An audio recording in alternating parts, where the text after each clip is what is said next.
거룩하신 하나님 아버지, 오늘도 우리를 부르신 은혜를 감사드립니다. 기도로 하나님께 나아갑니다. 우리에게 말씀하여 주실 때에 깨닫게 하옵소서. 예수님 이름으로 기도드립니다. 아멘. 찬송가 595장 하나님께 찬양드립니다. 찬송가 595장입니다. 나 맡은 본분은 구주를 높이고 문영원 구원 얻도록 잘 인도함이라. 부르심 받들어 내 형제 섬기며 구주의 뜻을 따라서 내 정성 다하리. 주 앞에 모든 일 잘 행케 하시고 이후에 주님 뵈올 때 상 받게 하소서. 나 항상 깨어서 늘 기도드리며 내 믿음 변치 않도록 날 도와주소서. 아멘.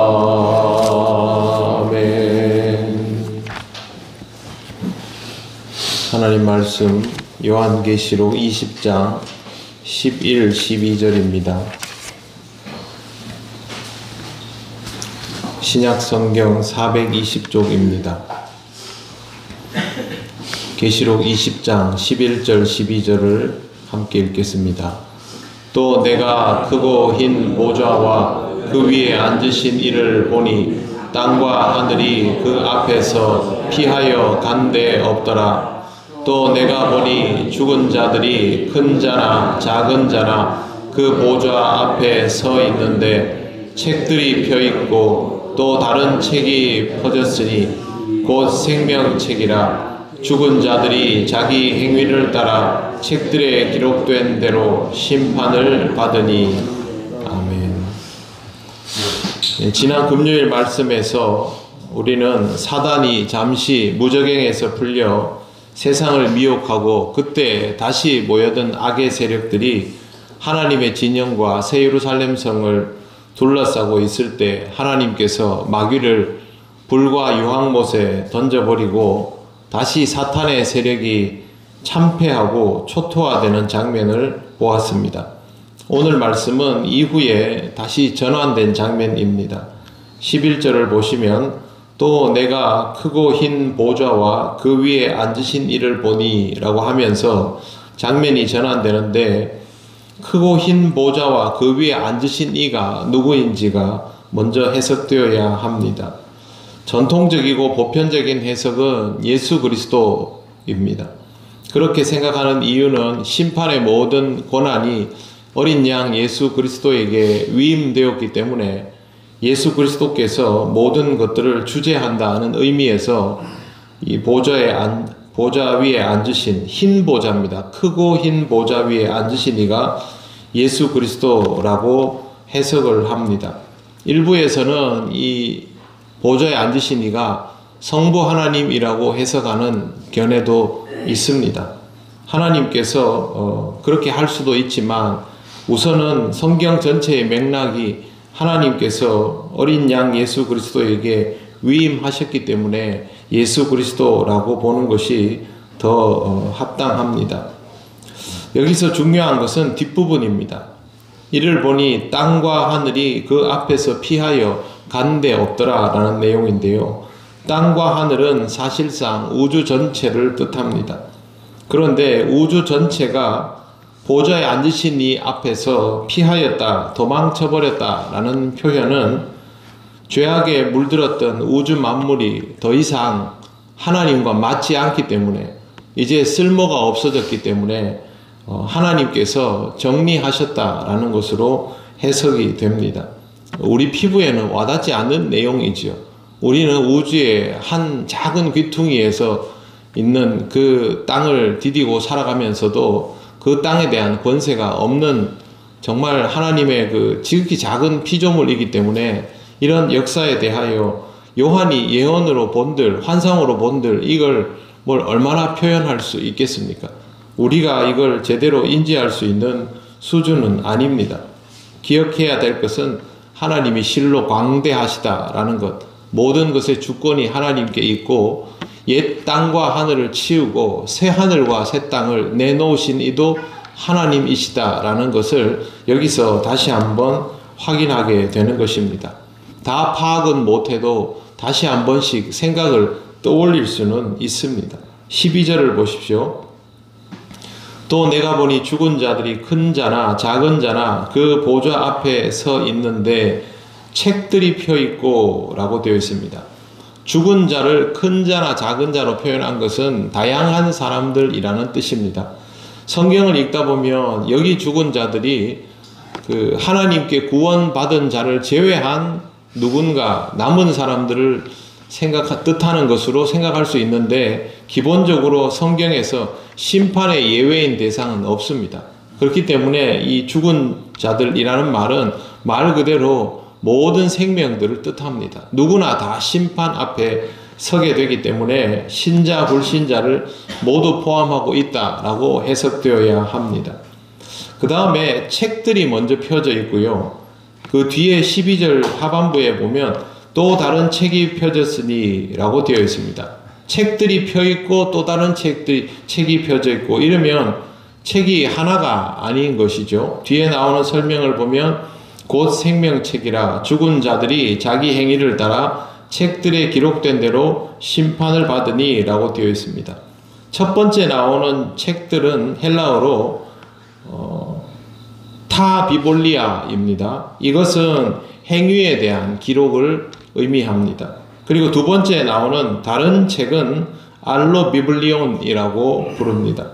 성경에는 분명히 자기 행위를 따라 이렇게 되어 있습니다. 하나는 행위에 대한 책, 하나는 생명책 이렇게 둘로 나눌 수 있는데요. 자기 행위를 따라 책들에 기록된 대로 심판을 받는다라고 되어 있습니다. 이 행위는 과연 뭘까? 그 생각을 해볼 수 있는데 이 행위는 행동 자체를 의미하는 것이 아니라 그 믿음에 따라서 나오게 되는 행위를 뜻합니다. 우리는 믿음과 행위를 애써 구분하여 보는 경향이 많고 실제로 믿음이 없어도 행위만을 가지고 신앙생활을 영위하려는 케이스들도 있기 때문에 우리 입장에서는 믿음과 행위라는 것을 구별하지만 신앙적으로만 바라보면 행위라는 것이 진정성이 없으면 이미 의미가 없는 것 아닙니까? 그래서 신앙의 행위라는 것은 반드시 믿음에서부터 나오게 되어 있습니다. 그래서 여기 나오는 행위를 가지고 라는 말은 그 사람이 가진 믿음에 따라서 결과적으로 나오게 되는 행위를 뜻합니다. 우리가 행동만 어떻게 한다고 해서 해결이 되는 것이 아니라 우리의 믿음에서부터 자연스럽게 나오는 행위들, 그게 기록되어 있다라는 뜻입니다. 그게 행위책이라는 말의 의미이고요. 그 다음에 생명책은 누가 정말 구원받는지에 대한 기록입니다. 그리스도인의 믿음은 행함으로 드러나게 되어 있습니다. 행함이 없는 믿음은 죽음이라고 말하는 이유도 행함과 믿음이 사실상 분리되지 않는 연동성을 가지고 있기 때문에 이렇게 표현하는 것입니다.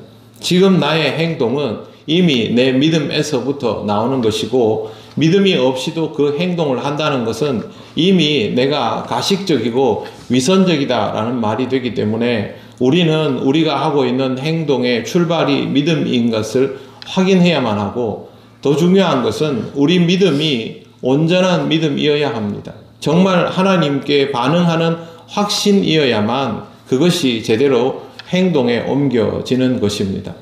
책에 이렇게 써져 있으니 이 책에 잘 맞춰서 답을 써야 되겠다라는 말이 아니라 그리스도인답게 살아가면 자연스럽게 이 책에 기록되게 되어 있습니다. 그러므로 사랑하는 성도 여러분, 그리스도인다운 삶을 살아가면 됩니다. 공부를 열심히 하는 사람은 사실 시험 출제 경향에 대해서 그렇게 많이 고민하지 않지요.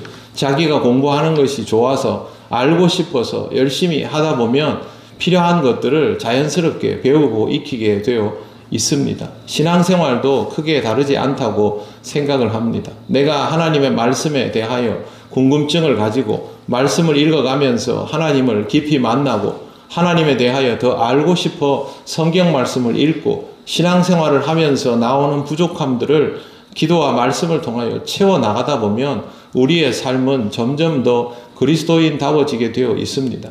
우리는 아직도 신앙생활을 하면서 내가 하고 있는 행동과 내가 가지고 있는 믿음의 실체에 대한 고민을 많이 하지 않습니까? 부족한 사람들이니까 우리가 그렇게 고민하는 것은 당연합니다. 이 고민 속에서 하나님을 찾고 하나님과의 동행을 경험하면 우리는 하나님을 믿는 자다운 결말에 도달할 수 있습니다. 하나님은 은혜로 우리 같은 사람들을 구원하여 주셨습니다. 우리를 하나님 나라에 이르게 하시는 이도 역시 하나님이십니다. 우리의 진심을 아시고 우리가 할 수 있는 모든 것들을 이미 아시는 하나님께서 우리를 구원하여 주셨습니다. 그 구원에 합당하게 믿음으로 반응하시는 여러분이 되시기를 바랍니다. 기도드리겠습니다. 하나님 아버지 감사합니다. 생명책과 행위에 대한 책에 대한 기록이 우리에게 두려움이 되지 않게 하시고 우리의 신앙을 잘 돌아보게 하셔서 정말 하나님께서 기뻐하시는 그 모습대로 살아감을 통하여 하나님의 은혜를 온전히 체험하는 그리스도인이 되게 하여 주시옵소서. 오늘 우리에게 주어진 하루의 삶도 하나님께서 보시기에 합당하게 또 우리의 삶에도 은혜와 기쁨이 충만하게 사라지기를 원합니다. 성령께서 우리를 인도하여 주시옵소서. 예수님 이름으로 기도드립니다. 아멘. 하늘에 계신 우리 아버지, 아버지의 이름을 거룩하게 하시며 아버지의 나라가 오게 하시며 아버지의 뜻이 하늘에서와 같이 땅에서도 이루어지게 하소서. 오늘 우리에게 일용할 양식을 주시고 우리가 우리에게 잘못한 사람을 용서하여 준 것 같이 우리 죄를 용서하여 주시고 우리를 시험에 빠지지 않게 하시고 악에서 구하소서. 나라와 권능과 영광이 영원히 아버지의 것입니다. 아멘.